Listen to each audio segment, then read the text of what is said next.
Naofumi e seu grupo finalmente chegam ao castelo e a primeira coisa que chamou a atenção de Raftalia foi um detalhe simbólico. O emblema da igreja havia mudado. Antes representava apenas 3 heróis, agora mostrava os 4 cardinais. Aquela pequena alteração visual dizia muito sobre a nova postura do país. Finalmente, depois de tanto preconceito e perseguição, o reino estava disposto a mudar de ponto de vista. E a primeira consequência prática disso foi a autorização para que Naofumi, Raftalia e Filo pudessem fazer a tão esperada melhoria de classe. Algo que até então lhes era proibido por causa da influência da Igreja dos 3 Heróis. A assistente da rainha os recebe e os conduz até a Ampulheta do Dragão, o local sagrado onde o ritual deveria ser realizado. O ambiente era imponente, com aquela enorme ampulheta dourada dominando o salão. Raftalia e Filo se posicionam diante do artefato e a luz do ritual envolve ambas. O sistema de status aparece diante de Naofumi, confirmando que as melhorias foram aplicadas. Mas algo saiu errado. Filo se queixa imediatamente, dizendo que não pôde escolher o que queria. Raftalia confirma o mesmo problema. Nenhuma das duas teve a opção de fazer uma escolha livre durante o processo. Os assistentes ficam perplexos, afirmando que aquilo não deveria ser possível. A rainha convoca o herói Naofumi, lá ela fala que está pretendendo fazer uma festa naquele dia, desconfiado como sempre, questiona porque não foi avisado antes. E a rainha admite que, se tivesse dito, ele provavelmente não teria comparecido. Então o herói fala para a rainha sobre a questão do melhoramento de classe não ter ido como deveria. Foi então que a rainha Mirelia sugere uma explicação. Certos itens especiais podem interferir no processo de melhoria de classe. Naofumi rapidamente faz a conexão e pergunta se o cabelo que a rainha dos Filoliais, Vitória, havia lhe dado poderia ter causado aquela interferência. A rainha confirma a possibilidade. A rainha fica muito feliz em ouvir o nome de Vitória e Melty, que estava presente, não contém a empolgação e começa a descrever com detalhes a majestade da rainha Vitória em sua forma de pássaro, tão grande quanto um tirano, com asas da cor do céu e penas especiais na cabeça que pareciam uma coroa. Ela conta que até montou nas costas, uma experiência que a rainha ouve com inveja evidente, lamentando não ter vivido algo assim. Então a cena muda. Antes da festa propriamente dita, Naofumi pede desculpas a Raftalia e Filo por não terem conseguido fazer a melhoria de classe como gostariam. Raftalia, gentil, diz que não foi culpa dele, mas ele não esconde sua preocupação. Ele queria que suas companheiras tivessem escolhido livremente justamente para que pudessem ficar bem mesmo, depois que ele eventualmente voltasse para seu mundo.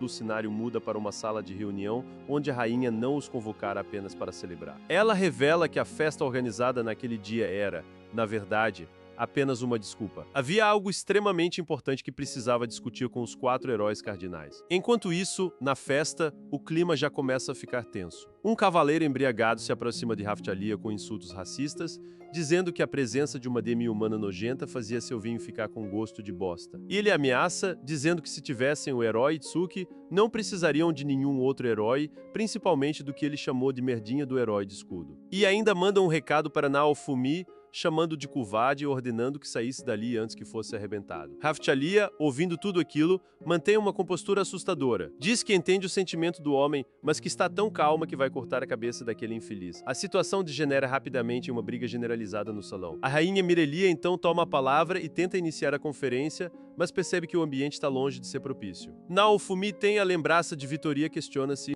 realmente tentou se aproximar dos outros heróis e limpar seu nome.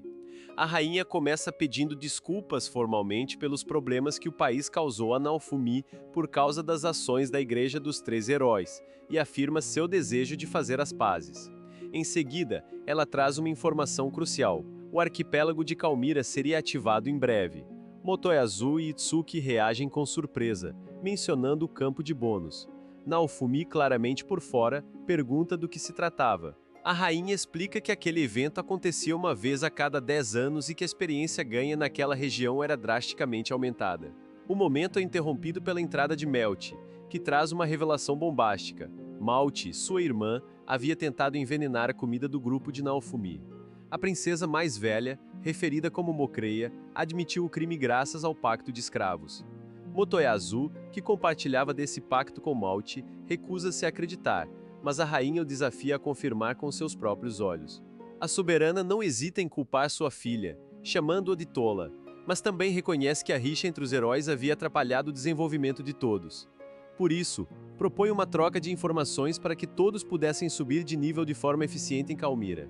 Os outros 3 heróis, no entanto, reagem com arrogância. Ren diz não ter nada a declarar, Itsuki acha que seria perda de tempo, e Motoyasu simplesmente não vê necessidade. Naofumi, vendo aquela atitude, lamenta que eles não tenham aprendido nada. É então que a rainha decide ser brutalmente direta. Ela afirma, sem rodeios, que se as coisas continuassem daquele jeito, na próxima onda todos os heróis, exceto Naofumi, iriam morrer. Ela lembra que os 3 foram derrotados na última onda e duvida que sobrevivessem à próxima sem união. A reunião deveria servir exatamente para cultivar esse companheirismo. A declaração da rainha abala os heróis, mas não os silencia. Itsuki, em vez de refletir sobre o aviso, imediatamente acusa Naofumi de ter um escudo cheio de trapaças. A provocação reacende as tensões. Naofumi, exausto daquela palhaçada, decide tomar uma atitude. Ele afirma que seu escudo não tem nenhuma trapaça, que tudo o que conquistou foi resultado do próprio esforço. E então faz uma proposta. Ele vai contar tudo o que sabe, mas em troca, os outros 3 terão que revelar tudo o que sabem primeiro. Sem outra escolha diante da pressão da rainha e da situação, eles aceitam. O que vem a seguir é uma série de revelações que deixam Naofumi chocado. Ren começa explicando o sistema de cópia. Quando você encontra uma arma do mesmo tipo da sua arma lendária, pode copiá-la instantaneamente. Motoyasu confirma, dizendo que conseguiram armas fortes de graça no começo graças a isso. Naofumi fica incrédulo. Todo aquele tempo, ele estava trabalhando manualmente, forjando e aprimorando seu escudo do zero, enquanto os outros simplesmente copiavam armas poderosas. Itsuki acrescenta outra bomba. Depois de adquirir receitas e habilidades de confecção, o sistema de armas lendárias pode absorver materiais e criar equipamentos automaticamente. Naofumi, mais uma vez, fica abismado. Ele fazia tudo manualmente, gastando horas e recursos, enquanto os outros tinham um sistema automático. Motoyasu ainda menciona a habilidade de teletransporte, que permite viajar instantaneamente para qualquer lugar previamente registrado. Naofumi nem sabia que aquilo existia. Todo o trabalho árduo que ele teve até aquele dia parecia ter sido, em grande parte, desnecessário. Mas as surpresas não param por aí. Cada herói acredita em uma estratégia diferente para ficar forte. Motoyasu defende que o que importa é a raridade da arma. Itsuki discorda, afirmando que a força depende da proficiência. Ren entra na discussão dizendo que status alto e refinamento são o que mais importam. Os 3 começam a discutir feio, cada um chamando o outro de mentiroso. A troca de informações, que deveria ser construtiva, desmorona em mais uma briga infantil. A rainha observa, tudo com a frustração estampada no rosto. Naofumi, vendo aquela bagunça, percebe que, apesar de todas as diferenças, os 3 não pareciam estar mentindo sobre suas habilidades. Ele começa a teorizar que cada arma lendária possui habilidades especiais únicas e que as diferentes formas de fortalecimento que eles mencionavam provavelmente eram recursos exclusivos de cada uma delas. O que para um era óbvio, para o outro era completamente desconhecido. A reunião termina em fracasso. Os heróis se recusam a cooperar de verdade e o clima de hostilidade prevalece.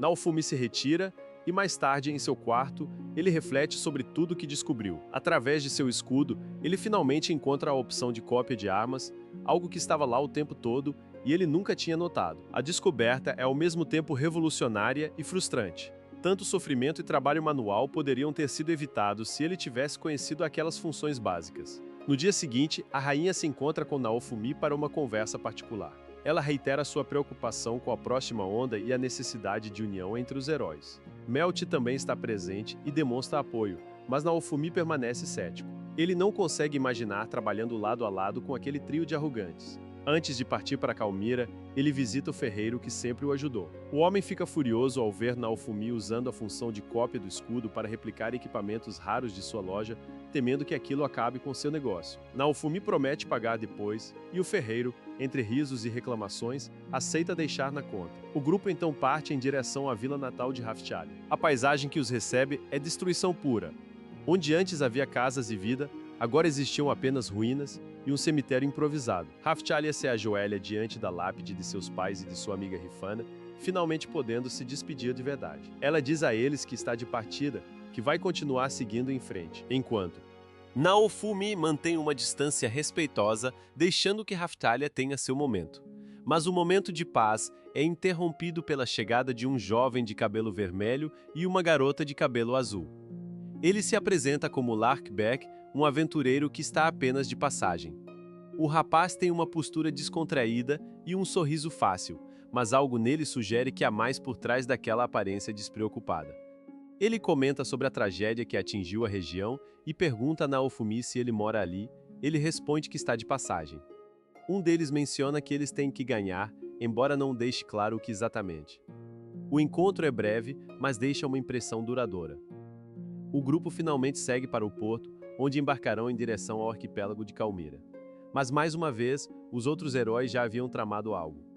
Todas as cabines do navio foram ocupadas pelos companheiros de Ren, Itsuki e Motoyasu, deixando Naofumi e seu grupo sem acomodações decentes.